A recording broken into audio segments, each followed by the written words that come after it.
Can you just state and spell your name for the record, please? My name is Eric Montresser, P-R-I-C.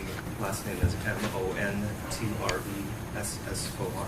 And if you could just tell the court who you're the parent of. I am the father of Tobias Montresser. Okay. If you would read your statement, please.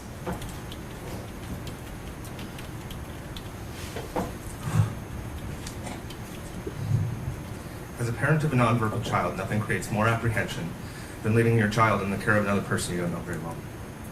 When it's school, you always hope that the school will have your child's best interest and make sure that they're taken care of. And sometimes that system fails. Around November of 2021, we told Ms. Carpenter that we were working on potty training with our son, and up to that point, he'd been very comfortable and was doing well with the routine. After just a couple days, he started refusing to try and sit on the toilet and often refused to even go into the bathroom. The following week, we told her we were no longer going to be working on potty training, but that fear never went. It's been over 4 years now, and our child's still scared to go to the bathroom, especially at school. He's come home days where they wouldn't even let him change him, and we had to change wet pants because he still won't even go to the bathroom with them. According to a witness in the classroom at the time, Ms. Carpenter would dig her nails into his armpits and nail beds, places that wouldn't leave bruises, according to Ms. Carpenter. She forced our child to the ground and pinned him down to try and get him to lay down for some quote-unquote quiet time, something that was outside of their normal routine, and he wouldn't understand what was going on.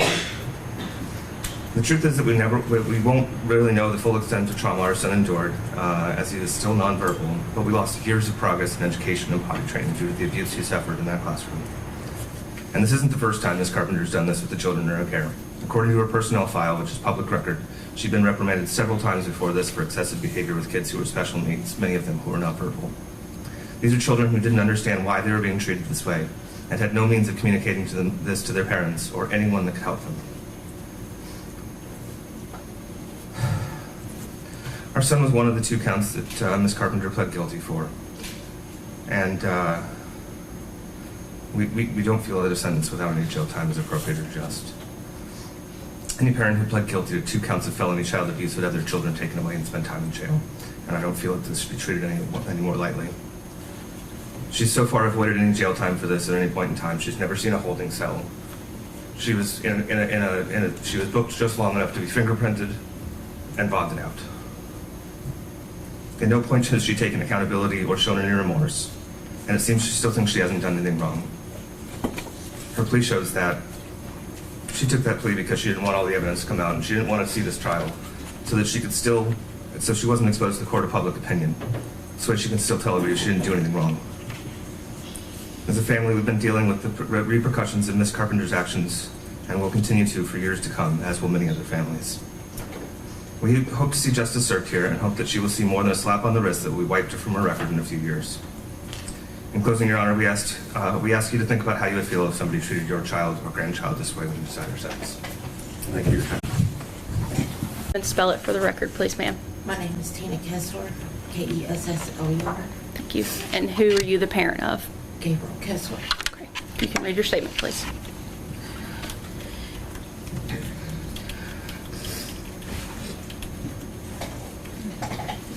I'm the mother of Gabriel Kesler, a 7-year-old boy with disability who was once one of many children deeply affected by the actions of Michelle Carpenter.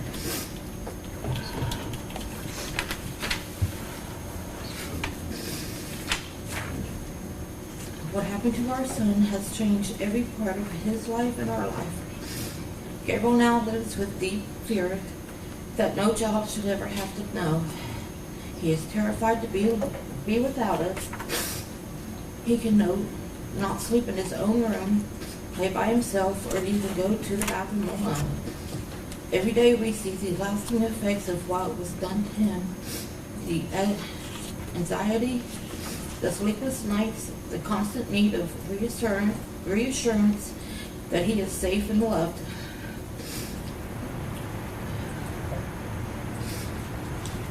Before this, our son was making progress.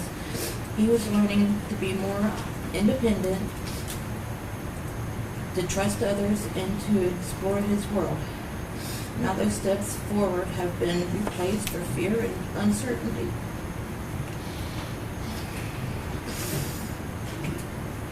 The damage done to his sense of safety and trust was taken years of healing and love to overcome, if ever.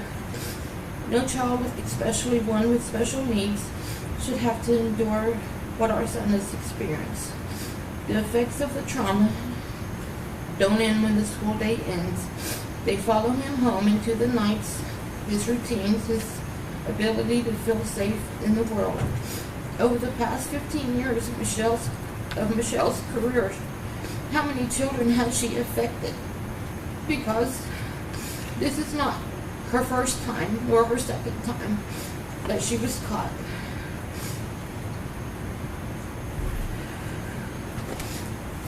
As his mother, it is heartbreaking to watch him struggle with things most children take for granted. To see him too afraid to sleep in his own bed or play alone in his room without yelling or asking, "Mom, where are you? Dad, where are you?" Can't even go to the bathroom alone without hollering for somebody. The lasting impact. Sorry.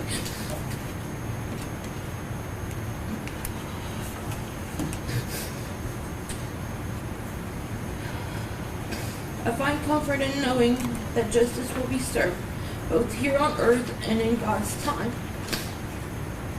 Our family holds on to faith that what has been done in darkness will be brought to light, and that true healing will come for Gabriel and all the other children that were hurt by her.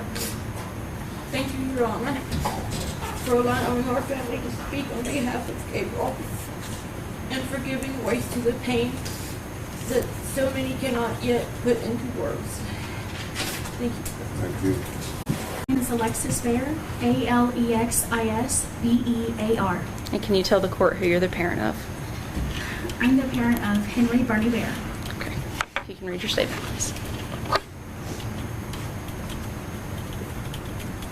No, take your time.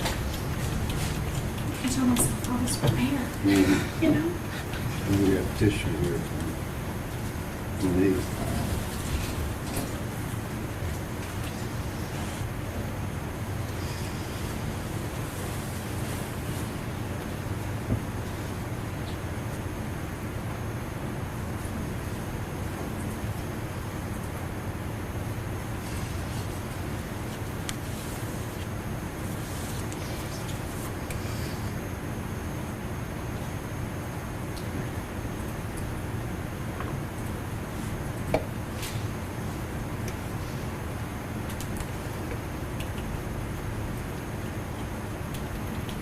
Your Honor, I appreciate you allowing me to be in your courtroom today so that I can advocate for my child, Henry Bear, and all the other children who were abused by Michelle Carpenter while they were in her care at Kingsport City School's early special education program at Andrew Johnson Elementary School. This was an environment that should have been safe and nurturing, a place to build the foundation for our children to develop trusting relationships with their teachers, to allow a joy of learning to grow. Instead, they were subjected to situations of abuse at the hands of their teacher, Michelle Carpenter, that will affect them for the rest of their lives. This abuse has had both emotional and physical impacts for the families involved. Fear, anxiety, PTSD, loss of trust, nightmares, chronic conditions, educational deficits, medical bills, therapy costs, just to name a few. When he was first abused,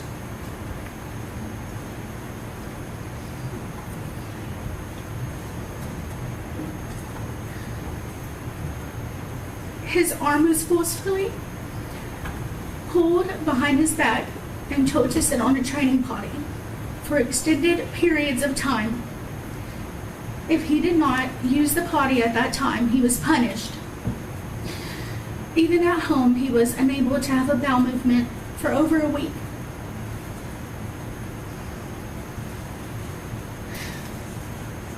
We took him to the emergency room for an evaluation due to the persistent abdominal pain with the fear that he had developed a blockage. When we were referred to gastroenterology, they could not diagnose any medical cause of this constipation, but that it was a psychological trauma response due to the fear of toileting that he had developed from the constant pressure he was experiencing by Miss Carpenter. He continues to have night terrors and will wake frantically asking my husband and I what he did wrong to cause Michelle Carpenter to hurt him. He asks if he is stupid, if he deserves to be hurt. No parent wants their child to have this kind of self-doubt. He has been evaluated, and he has been diagnosed with chronic anxiety disorder, post-traumatic stress disorder, panic attacks, and depression, even at such a young age of 7 years old. He must take Prozac daily to help manage his symptoms. Even with his medication, he has developed a stutter that his doctor believes is related to his fear of punishment or ridicule for saying the wrong thing. He is currently still continuing speech therapy in an attempt to help. At the beginning of every school year, he is filled with worry that his teachers will not be kind, even to the extent of asking the teachers if they are going to hurt him, like Michelle Carpenter did. Even this year, he has suffered from multiple panic attacks at school.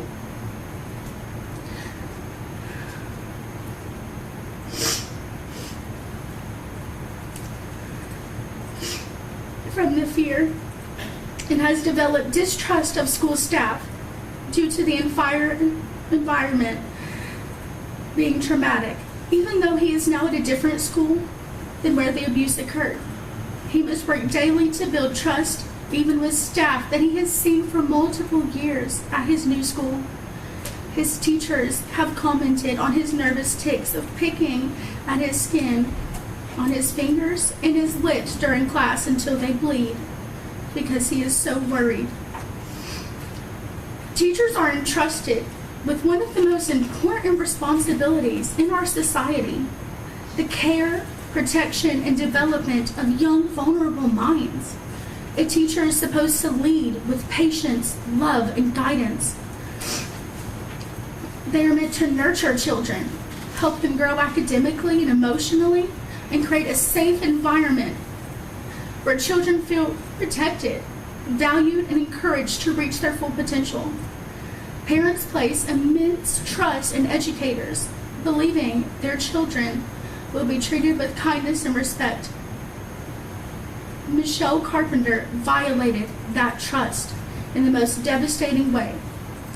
Instead of being a source of safety and leadership, she abused my son. Her actions caused him trauma that no child should ever have to endure, especially at the hands of someone whose role is to protect, not harm. This harm is not limited to my child alone. Other special needs children were also affected by her actions. Multiple young, vulnerable children were placed in an environment where they were mistreated rather than protected. And what makes this even more mentally disturbing is that Michelle Carpenter has shown no remorse for her actions. There has been no accountability, no acknowledgement of the damage she caused, and no compassion for the children she harmed. It is sickening to know that someone who chose a career in special education, someone entrusted with shaping the future of young minds, could so carelessly and cruelly harm sweet, loving children and remain indifferent to the pain she caused. She did not act as a teacher, a mentor, or a protector. She broke the trust placed in her by parents and the community and demonstrated that she is unfit for a role that requires empathy, responsibility, and genuine care for children.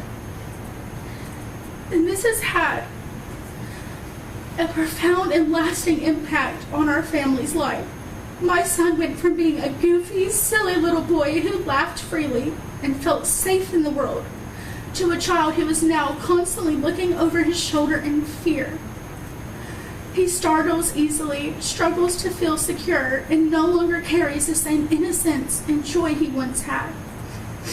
As a parent, it is beyond heartbreaking to watch your child change in this way, knowing that the harm done to him was preventable and should never have happened in the first place. Especially when he was supposed to be in a safe and loving environment, but he was not. The emotional pain of seeing my child live with this fear and anxiety, PTSD, and the trauma that follows is something I carry with me every single day. This experience has not only affected my son, but it has deeply impacted our entire family, altering our sense of safety, trust, and peace.